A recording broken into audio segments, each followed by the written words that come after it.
Wala pang ginagawa, nagsisigawan na. Radyo! Woo! Radyo, manguwi ba tayo ano? Bawang kabila.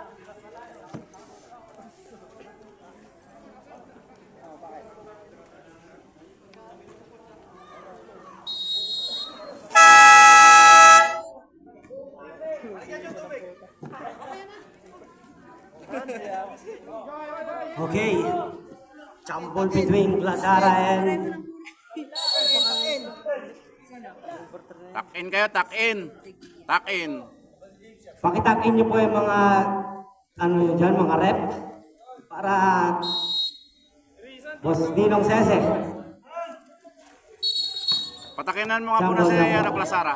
Glazara, tuck-in ka Glazara, muna. Mr. Glazara, pakitakin po yan. Pakitakin po ng maayos, please lang po. Para mapaano kayo.